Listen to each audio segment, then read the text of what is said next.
여러분 안녕하셨습니까? 예. 밤새 안녕하십니까? 또 안녕하십니까? 라는 인사가 새삼스럽게 들리는 그런 세상인 것 같습니다.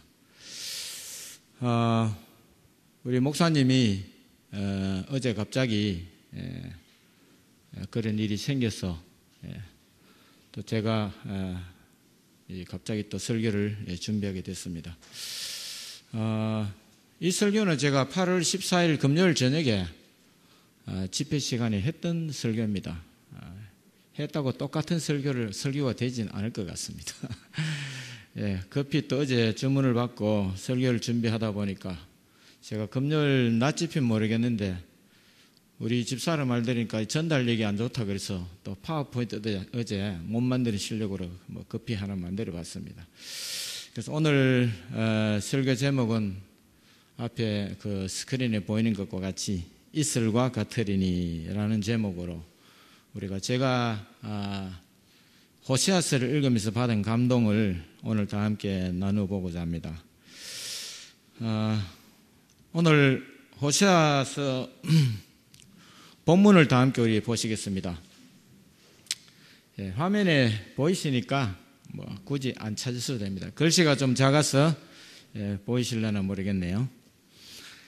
자, 우리 다 함께 읽어보시겠습니다. 시작. 내가 이스라엘에게 이슬과 같으리니 저가 백합화 같이 피겠고 레바논 백향목 같이 뿌리가 박힐 것이라. 여러분, 호세아서는 참 은혜가 있는, 물론 성경이 다 은혜가 있지만 은혜가 깊은 그런 성경입니다. 글이 길지 않은 14장으로 이루어져 있는데요. 저자는 물론 호세아겠죠. 호세아가 이 성경을 기록할 추정 연도가 BC 한 715년경입니다. 715년경. 호세아는 북방 이스라엘에서 사역을 했어요. 그때는 남방 유다, 북방 이스라엘로 나눠져 나라가 분열되어 있었으니까 북방 이스라엘 아모스 선지자가 먼저 사역을 하고 그 뒤를 이어 호세아 선지자가 사역을 했었습니다. 저는 이 역사서들을 읽을 때 참 감동과 은혜가 있지만 참 하나님이 참 딱하시다 이런 생각이 들 때가 있어요. 제가 역사서를 읽으면서 한 10여 년 전에 남북 이스라엘의 역대 왕이라는 도표를 제가 한번 만들어 본 적이 있습니다. 제가 봐도 참 잘 만들었어요. 그 만들면서 참 자세하게 공부를 제가 해본 적이 있는데 남방 유다의 20명의 왕, 또 북방 이스라엘의 20명의 왕, 혹은 누가 또 19명의 왕이라 하기도 합니다. 왜 그러냐면 남방 유다에는 유다 계보가 한 번도 끊이질 않습니다. 그죠? 유다의 계보가 끊이지면 안 되죠. 그 계보를 통해서 누가 태어납니까? 메시아가 태어나니까요. 북방 이스라엘에는 좀 속된 말로 자고 나면 왕이 바뀝니다. 왕이 아버지가 했다 아들이 했다 하면 괜찮은데 이시가 왕을 했다가, 우리 조선시대를 이시조선이라 하잖아요. 이시가 왕을 했다가 자고 나면 남씨가 했다가 또 자고 나면 서씨가 했다가 자고 나면 동씨도 있나요? 하여튼 20명의 왕이 번갈아 그 왕조가 바뀝니다. 그런데 남방 유다에는 그래도 선한 왕이 몇 명 있었어요. 히스기야도 그래도 선한 왕이더라고요. 또 누구죠? 선한 왕이? 하여튼 남방 유다에는 몇 명의 선한 왕이 있었어요. 요시야 왕. 근데 북방 이스라엘에는 단 한 명의 선한 왕도 없었어요. 북방 이스라엘의 그 악한 왕 하면 누가 생각납니까? 아합이죠. 또 악한 왕은 예후 같은 사람. 잔인하고 피를 흘리고요. 그래서 뻑하면 왕을 죽여버리고 왕조를 바꿔버립니다. 그리고 한 명의 단 한 명의 선한 왕도 없었어요. 결국은 북방 이스라엘은 아시리아한테 멸망을 당하고 저 메소포타미아 변방에다가 사네립이라는 그 왕이 그 유민을 잡아다가 모래 뿌리듯이 뿌려버렸어요. 그리고는 그 북방 이스라엘 사마리아 땅에 자기 민족을 갖다가 대거 유입을 시켜서 혈통을 섞어버렸죠. 그래서 예수님 당시에 사마리아 사람을 뭐로 취급했습니까? 개 취급했죠. 아까 우리 장로님 말씀에 스르보니기 여인이 주인의 상에서 떨어지는 부스러기는 개는 먹나이다. 자기들도 개 취급했어요.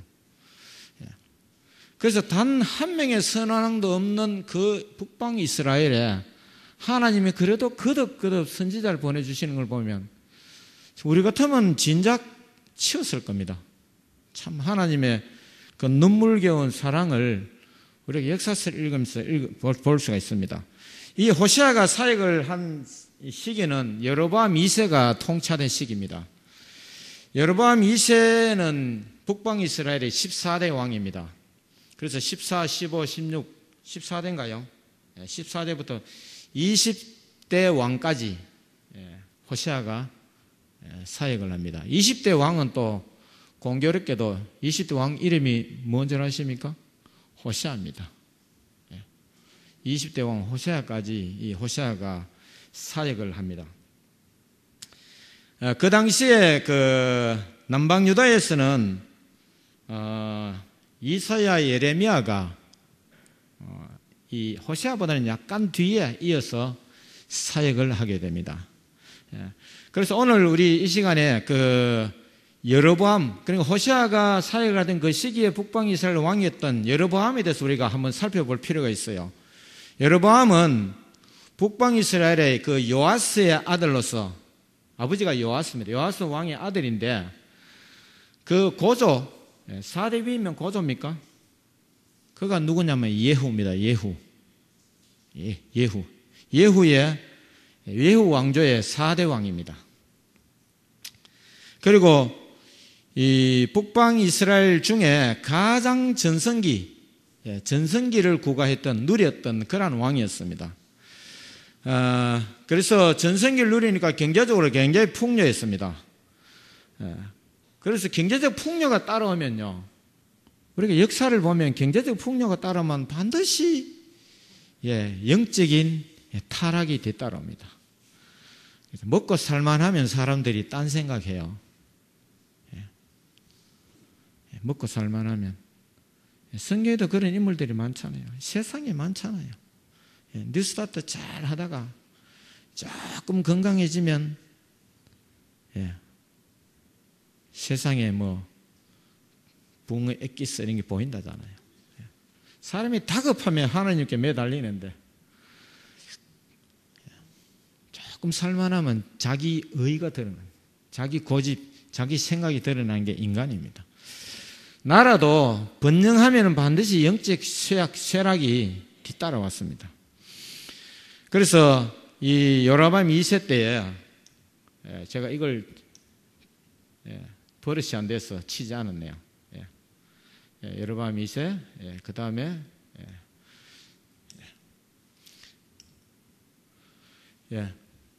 그래서 우상 숭배, 사치, 방탕, 이 종교적 도덕적으로 굉장히 부패한 시기, 그래서 사회악이 만연하는 시기였습니다.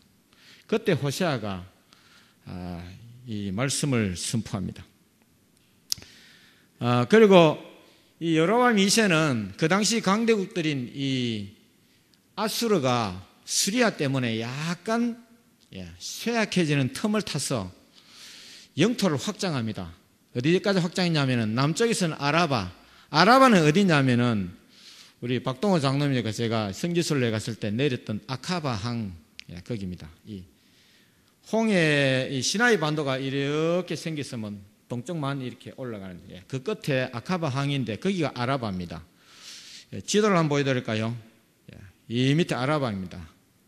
밑에 동그라미 아라바 저기에 저희가 내렸는데 그날 56도더라고. 56도 온도가. 히터 드라이기 틀어가 바지 속에 집어넣는 것 같더라고요. 그 다음에 북쪽으로 하마까지, 이 하마, 지금의 성경에 나오면 하맛인데, 지금도 이 지명이 있어요. 하마라고. 시리아 수도 다마스커스에서 한참 위입니다. 이번에 폭발 사고 났던 레바논보다 그 북쪽 위까지 영토를 확장했습니다. 영토를 굉장히 넓게 확장했어요. 그만큼 여로보암 2세는 정치적으로 어떻게 보면 능력이 있는 그런 왕이었습니다. 그때 호세아가 이 타락한 북방 이스라엘에 말씀을 선포합니다. 우리가 호세아서 1장에서 14장까지 개요를 잠깐 살펴보면 첫 번째 1장에서 3장까지는 가늠한 고멜이 나옵니다. 가늠한 고멜가 누구를 대비시킵니까? 선한 호세아라는 남편. 가늠한 고멜에는 악한 아내와 선한 호세아. 그 다음에 4장부터 8장까지는 1장부터 3장까지 어떤 대차 대조입니다. 그러니까 영적으로 행음을 한 누구요? 이스라엘이라는 아내와 또 이 선한 하나님이라는 남편, 영적인 남편이죠. 그렇게 대조합니다. 그 다음에 9장부터 10장까지는 그 타락한 이스라엘에게 하나님의 심판의 경고를 줍니다. 그 다음에 11장에서 13장까지는 회개의 촉구. 그 다음에 14장에서는 회복에 대한 약속이 주어집니다. 그래서 14장의 가장 클라이막스 때는 성경절이 오늘 본문으로 택한 5절입니다. 내가 이스라엘에게 뭐가 같으리니 이슬과 같으리니 저가 백합화 같이 피겠고 레바논 백향목 같이 뿌리가 박힐 것이라. 여러분 선지서들을 읽으면은 어떻게 보면 구조가 비슷해요. 우리가 여러 선지서를 읽으면은 구조가 비슷합니다. 선지서들의 구조를 보면 첫 번째는 백성들의 죄악을 지적합니다. 그죠? 그 다음에 백성들의 죄악에 대한 심판을 경고합니다. 그 다음에 뭡니까? 회개하라고 돌이키라고 촉구합니다. 그 다음에 반드시 주어지는 게 뭐냐면은 돌이켰을 경우에 하나님께서 구원과 회복에 대한 약속을 주십니다. 그래서 오늘도 호세아서 14장은 구원과 회복에 대한 약속장입니다. 우리가 이 14장 5절에서 8절을 읽어보면 내가 이스라엘에게 이슬과 같으리니 저가 백합화 같이 피겠고 레바논 백향목 같이 뿌리가 박힐 것이라. 그 다음 6절부터 보시면요. 그 가지는 펴지며 그 아름다움은 감람나무와 같고 그 향기는 레바논 백향목 같으리니 그 그늘 아래 거하는 자가 돌아올지라. 저희가 곡식같이 소성할 것이며 포도나무같이 꽃이 필 것이며 그 향기는 레바논의 포도주같이 되리라. 8절 에브라임의 말이 제가 아직 잘 안 보였어요. 에브라임의 말이 내가 다시 우상과 무슨 에브라임의 말이 아니고 말입니다.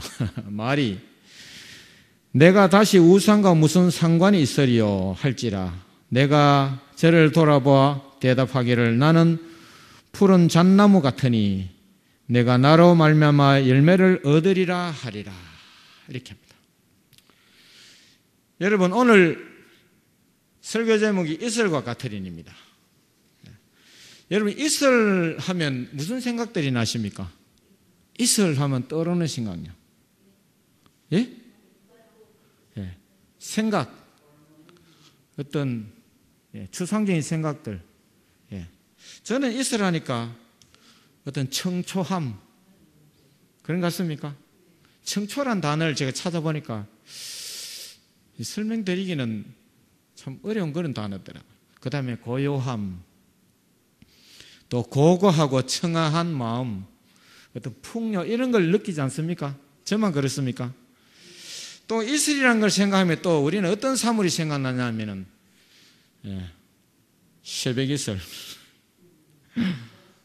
맞습니까? 새벽 이슬, 아침 이슬. 새벽은 아침보다 좀 이르죠. 그 다음에 풀잎 풀잎 끝에 뭐가 맺혀 있어요? 이슬이 맺혀 있어요. 또 하나 사건이 생각난다면 노아 홍수 이전의 지구가 생각납니다. 그렇습니까? 노아 홍수 때까지 비가 이 땅에 내리지 않았었으니까요.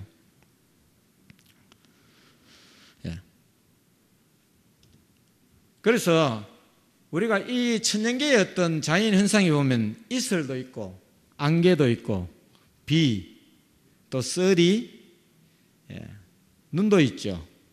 우박. 이것은 공통점이 뭐냐면은 물입니다. 물, 그죠? 그래서 이런 천년계에서 이 발생하는 어떤 현상은 태양열에 의해서 수증기가 물이 정발해서 올라간 수증기가 냉각이 되면 응축되어서 맺히는 건 아니겠습니까?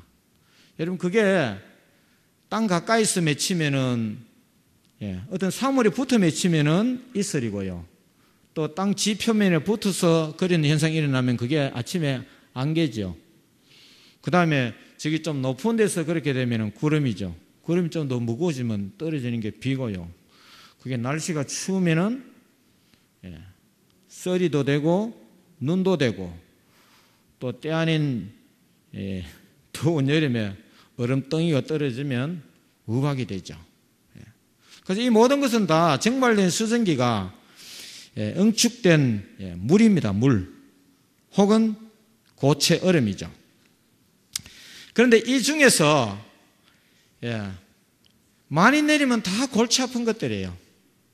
한 개만 빼고. 안개가 많이 끼면 어떻게 됩니까? 안개가 많이 끼면 빛이 일조량이 부족해가지고요. 안동댐 주변에 뭐 농사 잘 안 된다고 하잖아요. 과일 농사. 안개 끼는 날이 많으니까. 그 다음에 또 뭡니까? 비.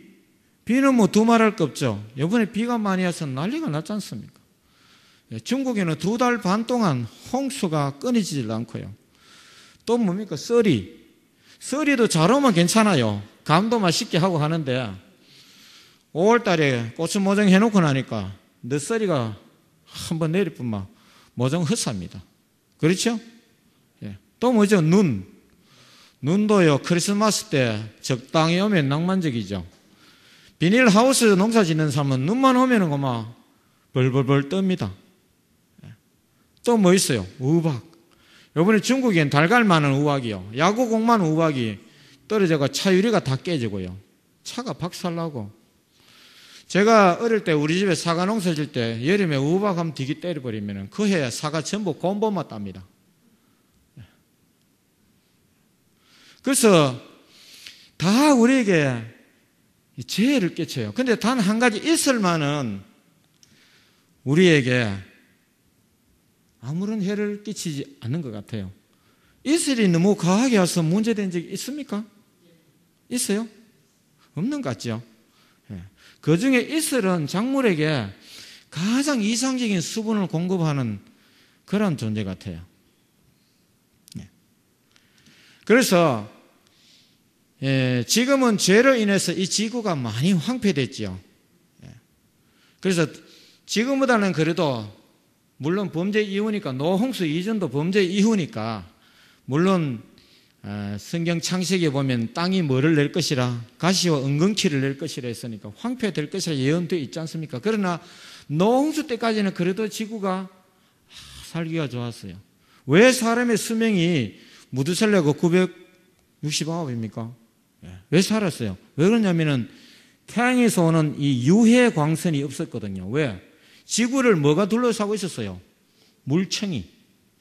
물청이 아주 맑은 물청이 둘러싸고 있어서 이 땅이 남극도 없고 북극도 없고 고루고루 따뜻했어요. 그때는 깊은 바다도 없었어요. 높은 산도 없고. 그러니까 지금 누가 성경학자가 노홍수 때 이 지구상의 인구가 한 30억쯤 됐다 그래요. 지금의 인구의 한 절반 안 되죠. 그래도 지금은 바다가 3분의 2고 육지가 3분의 1밖에 안 되잖아요. 그런데 그때는 지금보다 육지 면적이 훨씬 넓은 것 같아요. 그리고 땅이 유효한 땅이 많았어요. 지금은 인간이 쓸 수 있는 땅이 별로 없습니다. 여러분 비행기 타고 한번 지나가다 보면 우리나라는 전부 산이고 꼴짝꼴짝 조금씩 경작지 있고 집 있고 이래요. 그 넓은 산들 다 쓰면 얼마나 좋겠습니까? 그때는 그런 넓은 산들이 또 사막도 없었어요. 또 극지방도 없고 하니까 인구도 절반밖에 안 되지. 그러니까 큰 초식동물이 아마 살 수가 있고 이 땅이 아주 풍요로웠을 것입니다. 그래서 이 무신론자들은 그 물이 다 어디 갔냐 그러면 이럽니다. 물이. 제가 계산을 대봤는데 제가 그 자료를 암만 찾아도 못 찾겠던데 제가 나름대로 계산을 대봤습니다. 여러분 이 지구의 에베레스트 산이 8,800m라 그러지만은 평균 높이는 한 400m밖에 안 됩니다. 왜 그러냐면은 이스라엘의 사해 같은 경우는 바다보다도 또 400m 더 깊으니까. 그 다음에 바다는 깊은 데는 13,000까지 가니까요. 바다 깊이가 평균 얼마냐면 3,800m 됩니다. 그러면 즉 다시 말해서 땅도 넓이도 바다가 2배 넓고, 그죠? 깊은 것은 바다는 3,800m 되고 땅은 평균 한 400m 남짓하니까 땅을 싹 깎아가지고 바다에 다 빠뜨리면은 몇 번 빠뜨려야 됩니까? 그래서, 계산돼 보니까 만약에 땅을 평평하게 만들면은 노홍수 이전으로 구릉지대로 평평하게 만들면은 지구는 제 계산입니다. 과학적 한 거 아니에요. 자료가 찾아 없어요. 계산돼 보니까 한 1,600m 정도 바다가 깊은 물에 잠기게 됩니다. 또 남극과 북극의 얼음으로 어마어마한 물이 또 저장되어 있습니다. 지금 그게 녹는다잖아요. 온난화로. 그래서 다 녹으면 지구가 60m 잠긴다고 그러더라고. 그래서 노홍수 이전에는 뭐로 작물이 자랐습니까? 이슬로 자랐죠. 참 어떻게 보면 참 과학적입니다. 땅이 인간의 범죄로 인하여 타락하고 황폐하고, 그래서 지금 이런 재난들이 얼마나 많습니까? 그래서 노홍수 이후에 지구의 생태계가 또 자연 환경이 급격한 변화를 가져옵니다. 그래서 지금은 뭡니까? 지진도 많이 일어나고 홍수 일어나죠. 산불, 호주 산불 참 무서웠잖아요. 또 우리나라도 산불이 좀 무섭습니다. 화산 폭발, 그 다음에 폭염, 폭자들이 가면 다 문제입니다. 폭설, 폭우, 요즘 재난이요. 여러분 요즘 제가 사무실에 앉았으면 전화기가 시끄러워요. 왜 시끄럽습니까? 하지만 하루에도 수차례 무슨 문자 와요. 재난 문자 오잖아요. 안전 문자입니까? 안전 안내 문자. 세상이 왜 이렇게 변했는지 모르겠어요. 인간의 범죄로 인하여 이 지구가 인간만 타락한 것이 아니라 자연 생태계도, 자연 환경도 많이 파괴되고, 속된 말로 좀 미쳐버린 것 같아요. 그래서 이번에 중국에는 2달간이나 장마가 져서 그 샨샤댐이 무너지느니 안 무너지느니. 그래서 중국 저기 장강 그 위에서부터 한국을 지나 일본까지 이렇게 길이가 한 4,000km 정도 형성되어 있는 것을 우리는 장마전선이라 하죠. 장마전선. 여러분 장마전선할 때 전선이 앞에 앞전자 전선일까요? 뒤에 전쟁 전자 전선일까요? 찾아보셨어요? 장마전선의 전자가 앞전자일까요? 뒷자일까요? 물론 사전 찾으면 장마전선은 앞에 앞전자 씁니다. 그래서 이걸 영어로는 장마전선이 시저널 레인 프론트라고 합니다. 혹은 썸머 몬수널 프론트. 그러니까 프론트는 앞이니까 계절적인 비앞선입니까? 해석을 어떻게 해야 되나요? 또 썸머는 여름, 몬순은 몬순이 열대 이 기후를 몬순 기후를 하죠. 프론트. 그래서 앞전자 전선인데 이건 뭐냐면은 왜 이런 선을 쓰냐면은 겨울이 오고 봄이 오면은 이제 시베리아에서 내렸던 아주 차고 서늘한 기후가 북태평양에서 발달하는 이 북태평양은 바다니까요. 후끈후끈하잖아요. 태양이 내리쬐고 하니까 수증기가 많고 아주 습한 공기가 서늘한 이 시베리아에서 내려온 차고 서늘한 건조한 공기를 이리 밀어냅니다. 밀어내면 어떻게 됩니까? 찬 공기, 건조하고 찬 공기하고 아주 후덥지근한 더운 공기가 만나면 어떻게 되냐면요.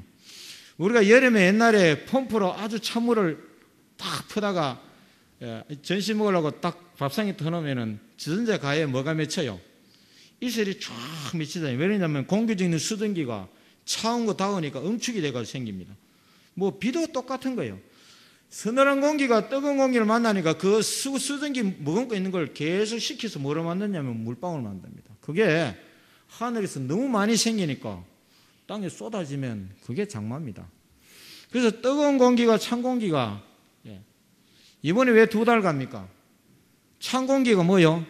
안 물러날라는 거라. 밀어붙이면은 쭉 해서 남쪽에 시작해서 서울에서 평양을 해서 저 압록강 넘어 만주에서 사라지고 없어야 되는데 이번에는 저 남중국에서 이렇게 동북아시아까지 한 2달간이나 이 대치가 깨지질 않아요. 그게 한쪽이 깨져야 됩니다. 찬바람에 밀어붙이면 도로 겨울이 올 거고 뭐 계절적으로 여름이 왔으니까 올라가야 되겠죠. 그 이유는 뭐냐면 북극에 제때 기류가 약해져 가고 찬바람을 못 가다가 이 아시아 쪽으로 흘러내렸다나요. 안 흘러내린 저 모스크바 쪽에는 또 원래 뭐 봄에 30도까지 올라갔다 하더라고. 장마전선은 그런 것입니다. 그래서 서늘한 공기가 뜨거운 공기가 만나서 응축된 것, 그것이 비죠. 그런데 저는 이 장마전선을 장마, 전쟁 전자 선이라고 부르고 싶습니다. 이런 생각을 가진 사람은 비단 저만 있는 것이 아니고 많다고 그래요. 왜 전선이냐면은 뜨거운 공기와 찬 공기가 서로 양보를 안 하고 붙어서 뭐 합니까? 싸워요. 싸우는 것입니다. 싸우니까 뭐가 흘러요? 전쟁터에는 뭐가 흐릅니까? 피가 흐르죠. 그 피가 자연의 비가 되어서 흐르면서 사람들을 또 모든 집과 또 논밭을 가옥을 핥히고 훑고 지나가죠. 그래서 장마 전선의 전자를 전쟁 전자를 붙여도 아주 그럴듯합니다. 왜 그러냐면 인간의 죄악으로 인하여 인간 간의 이 투쟁과 갈등만 생긴 것이 아니라 조화롭던 지구 환경이 대립과 갈등 국면으로 바뀌었다는 것입니다. 이런 농수 이전에는 우리가 하나님 만드신 원래의 창조 세계로 가면 자연 세계가 대립하고 갈등 이런 게 없었어요. 그죠? 아주 하나님 만든 완벽한 세계는 조화롭고 평화로운 그런 세계였습니다. 인간의 죄악은 자연도 병들게 했다는 것입니다. 그래서 전쟁터에 피가 흐르듯이 서로 다른 공기가 만나 싸움으로써 서로 한치도 양보듯이 싸우니까 계속해서 폭우가 내리고 인간에게 해를 끼친다는 것입니다. 그래서 이번에 2달 이상 아시아의 긴 장마는 서로 다른 이 기단이 한치 양보도 없이 대립하는 거예요. 대립. 여러분, 대립은 결코 좋은 것이 아닙니다. 사람 간의 대립이나 무슨 대립이나. 그래서 지구가 재난의 몸살을 앓고 있는 것을 우리가 볼 수가 있습니다. 이때에 하나님께서 또 그러한 이스라엘 백성에게 무엇을 약속했냐면 구원과 회복의 약속을 주셨다는 것입니다. 인간의 죄악이 모두 제해지고 우리는 하나님의 형상으로 다시 회복되어야 할 것입니다. 또 천년계도 하나님이 원래 창조한 상태대로 돌아가는 것입니다. 그래서 호세아가 이 구원과 회복을 약속하면서 호세 14장 5절에 내가 이스라엘에게, 이 나는 주어가 누구죠? 이 내가 이스라엘에게, 내는 호세아입니까? 누굽니까? 하나님이잖아요. 하나님. 하나님이 이스라엘에게 뭐와 같으리니? 이슬과 같으리니. 저는 누구를 가리키죠? 지시대명사 이스라엘이죠. 이스라엘이 백합화같이 피겠고 레바논 백향목같이 뿌리가 박힐 것이라. 이렇게 구원과 회복의 약속을 하고 있습니다. 여러분, 성경에서는 이슬은 성령을 표상합니다. 이슬 같은 성령. 그래서 천년계에 이슬이 내리듯이 회복할 우리들에게는 뭐가 내려야 되겠습니까? 성령이 내려야 되는 것입니다. 성령의 이슬이. 그런데 여러분, 오늘 지금부터 공부할 것은 이슬은 언제 내리는가입니다. 이슬은 언제 내려요? 예? 밤에 내리죠. 밤중에 한밤중에 내립니다. 초저녁에 이슬 내립니까? 안 내립니다. 한밤중에 이슬이 내립니다. 이슬은 한밤중에 내린다는 것입니다. 왜냐하면 낮에 뜨거움이 식어야, 그 열기가 식어야 이슬이 내립니다. 왜요? 이슬이라는 것은 그 뜨거운 공기 속에 포함하고 있던 수증기가 응축돼서 맺히는 것이 이슬이니까요. 그와 마찬가지로 성령도 우리의 인생에 한밤중에 내린다는 것입니다. 우리의 혈기, 또 열기, 자만심, 시기, 이기심 같은 것들이 사라지는 인생의 한밤중에 내리게 됩니다. 여러분, 우리가 내가 무엇을 할 수 있다는 그런 혈기, 자만감을 갖고 있을 때는 성령이 우리에게 임하지 않습니다. 왜? 하나님이 또 그때는 오실 수가 없어요. 왜 그러냐면 하나님 없이도 내가 무언가를 할 수 있다고 생각하는데 하나님이 뭐 거들 게 있어야 오시지요.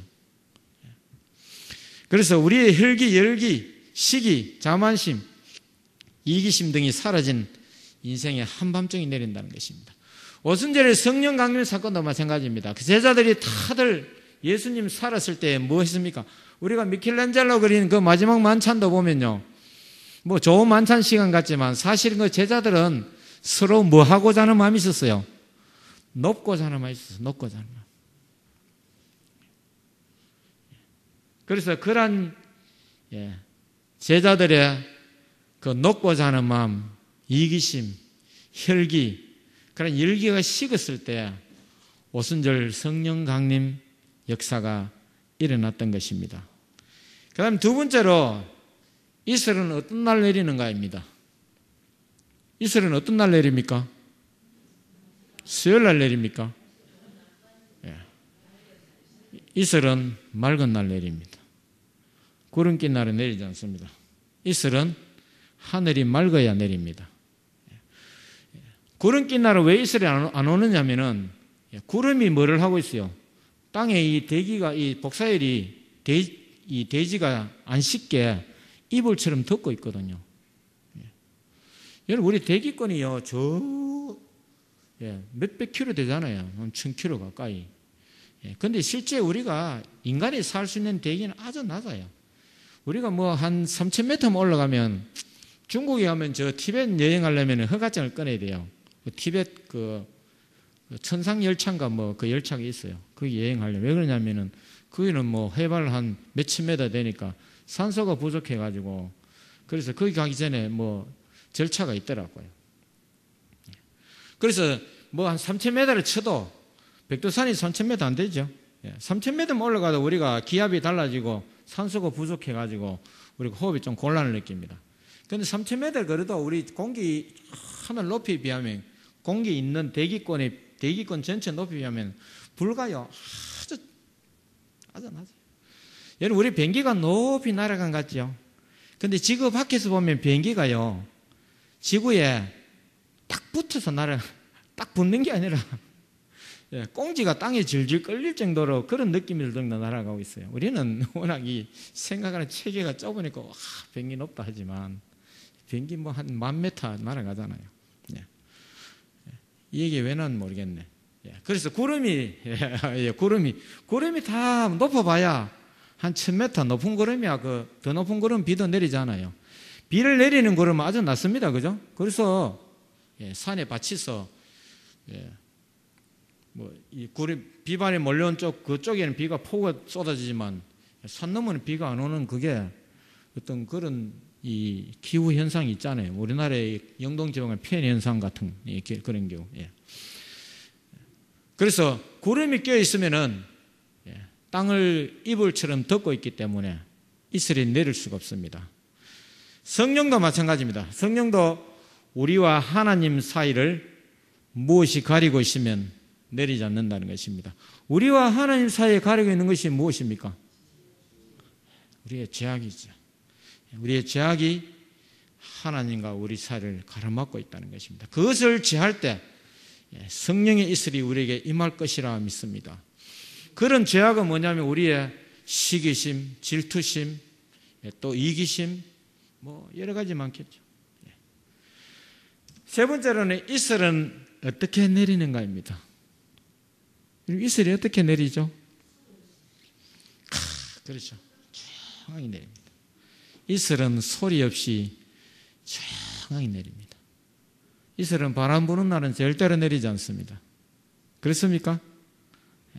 바람이 없는 조용한 날, 아주 고요한 날 더 강력한 이슬이 내리게 됩니다. 성령의 역사도 우리에게 다툼과 반목이라는 바람이 없어야 됩니다. 국가에 피바람이 불면 북방 이스라엘은 자고 나면 왕이 바뀌었다 그랬잖아요. 피바람이 불었어요. 오늘날 정치 세계도 똑같죠. 사실 정적을 제거하고 이번에 소련의 푸틴이 아주 유력한 야당 지도자 한 명을 증거는 없지만 아주 혼수 상태에 빠뜨렸습니다. 공항에서 차 한잔 마신 게 그 길로. 그게 여러 명 되죠.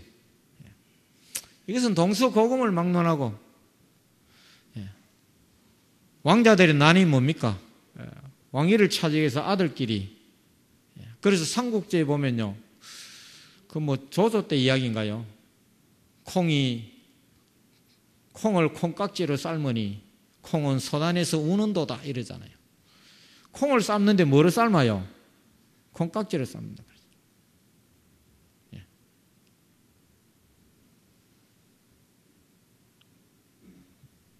또 그 다음에 교회에 바람이 불면요. 교회에 바람이 불면 교회가 부흥하지 않습니다. 바람 부는 교회 많지 않습니까? 또 우리 교회도 예전에 바람이 있었나요? 있을 수도 있죠. 교회에 바람이 불면 그 교회에 성령이 임하지 않습니다. 가정에 바람이 불면 춤바람 말고요. 그것도 바람이지만 다툼도 바람이죠. 그런 바람이 불면 그 가정이 되지 않습니다. 그래서 성령은 이슬은 소리 없이 조용하게 내린다는 것입니다. 바람이 없는 날 내린다는 것입니다.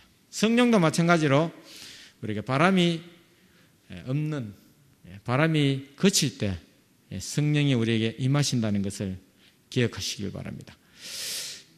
네 번째로는 이슬은 향기를 더하게 합니다. 이슬은 꽃과 식물의 향기를 더하게 한다는 것입니다. 여러분, 아침에 이 꽃과 과일이 이슬을 머금고 그것이 싹 마를 때 향기가 제일 많이 난다고요. 여러분, 이 향기는 이 천년이 하나님 주신 천년은 다 인간에게 유익한 것 같아요. 저는 알레르기 비염이 심합니다. 그래서 제가 재채기할 때 여러분 코로나로 오해는 하지 마시기 바랍니다. 저는 아침에 일어나면 인사가 재채기입니다. 제가 재채기 탁 하면 우리 집사람이 저 사람 일어났구나 딱 알아요. 눈 뜨고 딱 의식이 돌아오면 딱 첫 번째 하는 제 몸의 현상이 재채기입니다. 그래서 저는 이 알레르기 비염이 있는데 제가 어떤 책을 읽어보니까 약물로도 치료하지만 알레르기 비염을 뭐로 치료하냐면은 꽃향기로 치료하는 치료법이 있더라고요. 아주 진하게 나는 장미향 같은 것을 계속 코에 쐬면은 그것이 알레르기 비염에 굉장히 효과가 있다는 것이 과학적으로 증명이 됐다고 그래요.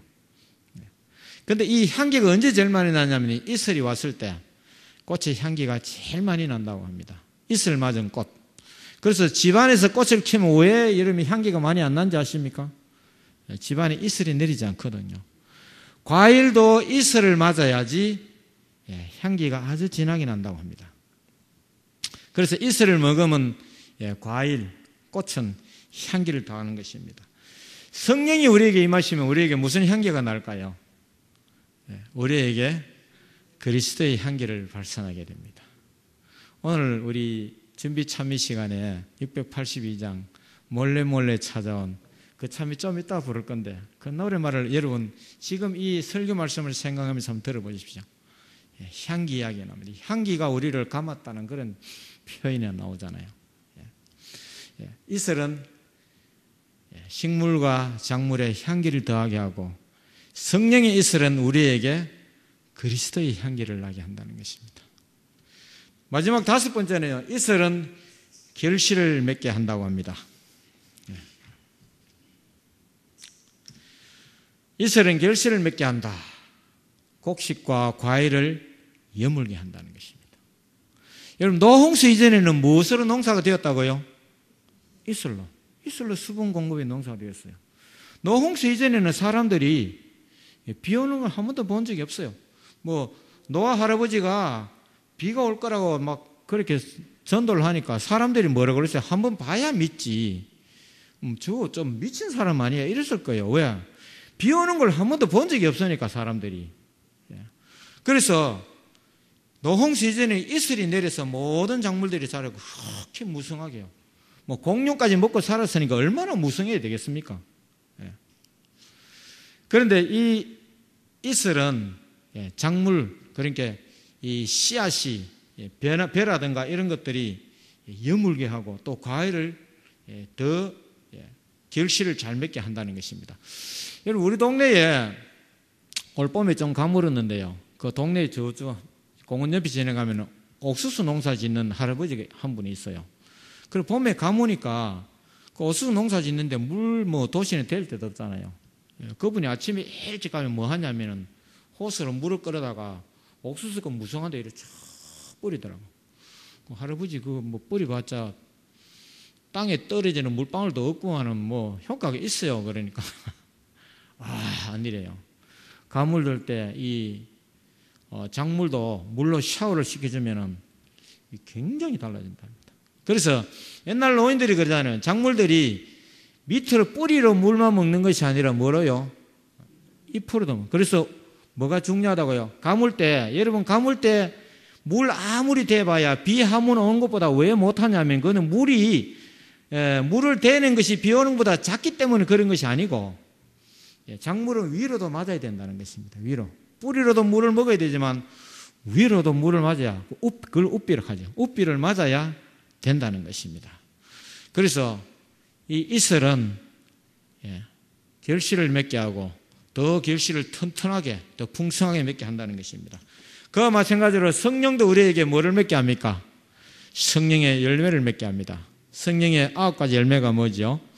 사랑과 희락과 화평과 오래 참음과 양선과 충성과 온유와 절제, 이 9가지 열매를 성령 이슬이 우리를 하여금 맺게 한다는 것입니다.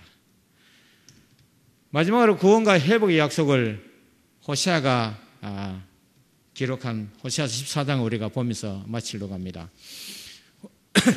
호세아 14장 5절에서 8절까지 말씀. 내가 이스라엘에게 이슬과 같으리니 저가 백합화같이 피겠고 레바논 백향목같이 뿌리가 박힐 것이라.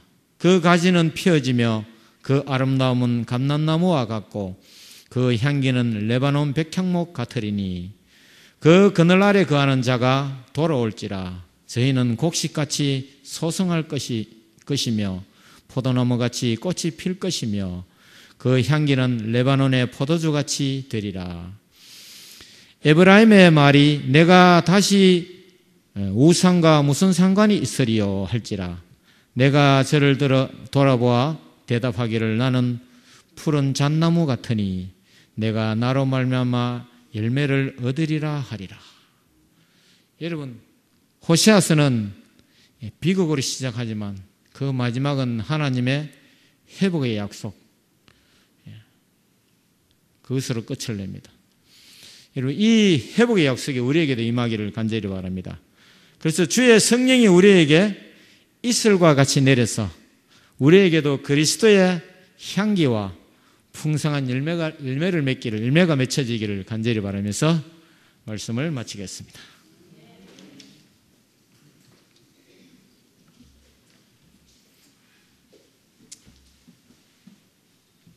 (8월 29일) 헌금에 대한 권면의 말씀입니다.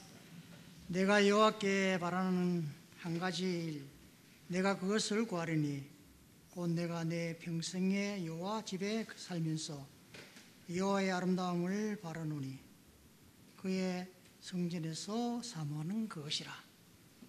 헌금을 일어나셔서 13당 찬미하도록 하겠습니다.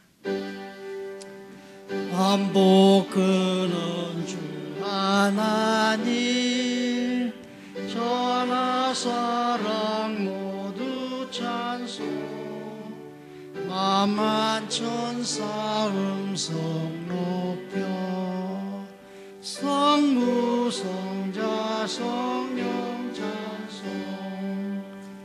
아멘.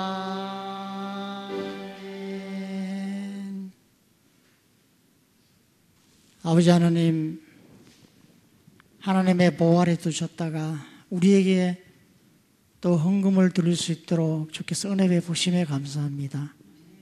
연애 하늘을 드리고 또 감사하며 드리는 예물 위에 축복하여 주셔서 지금은 어려운 시기에 우리가 살고 있습니다. 장학을 하시는 분들이나 또 적당한 일자리가 없는 분들에게 이 공평한 시기를 잘 지나갈 수 있도록 주께서 그들에게 은혜를 더하여 주시옵소서. 예수 그리스도 이름으로 기도드리옵나이다. 아멘.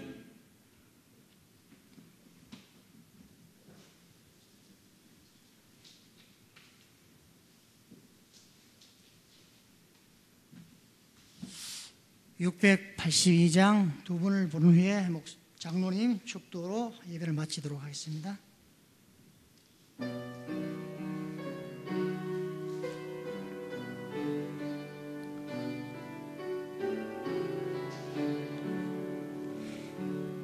몰래 몰래 찾아오 아침 이슬처럼, 몰래 몰래 사라지는 아침 이슬처럼, 주님의 빛과 향기에 감겨 나는 어느새 사라지고, 주님의 빛과 향기와 가득 내 안에 가득해요. 몰래 몰래 찾아오 아침 이슬처럼, 몰래 몰래 사라지는 아침 이슬처럼, 주님의 빛과 향기에 감겨 나는 어느새 사라지고, 주님의 빛과 향기만 가득 내 안에 가득해요.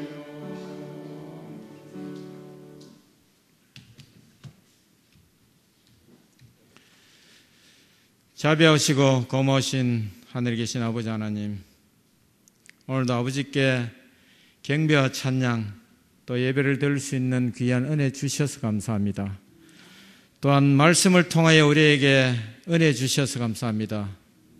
우리가 말씀을 통하여 깨달은 것과 같이 우리에게도 이슬과 같은 성령이 내려서 우리가 그리스도의 향기와 또 성령의 풍성한 열매를 맺는 우리 모든 성도들의 삶 되게 하여 주시옵소서. 아멘. 코로나로 인하여 이 세상이 시끄럽고 요란합니다. 그러나 말씀은 우리를 향하여 이럴 때일수록 머리를 들라 하셨으니 우리 모든 성도들이 위축되지 아니하고 우리가 이럴 때일수록 머리를 들어 우리의 구속이 가까웠음을 보게 하여 주시옵소서. 아멘. 이 자리에 여러 가지 사정으로 참석하지 못한 우리 성도들 지금 이 시간 어디 있든지 주님 기억하여 주시고 그들도 우리와 같은 성령의 은혜가 임하는 귀한 시간 되도록 도와주시옵소서. 아멘. 받은 은혜의 말씀이 한 주간 이 세상을 살아갈 때에 우리가 세상을 살아가는 그 원동력이 되게 하시고 또 우리에게 기쁨과 소망이 되게 하여 주시옵소서. 아멘. 한 주간 동안 세상을 살아갈 때 주께서 우리와 동행하여 주시고 큰 은혜와 풍성한 주의 복주심이 함께하는 한 주간 되게 하여 주시옵기를 예수님의 이름으로 기도합니다. 아멘. 아멘.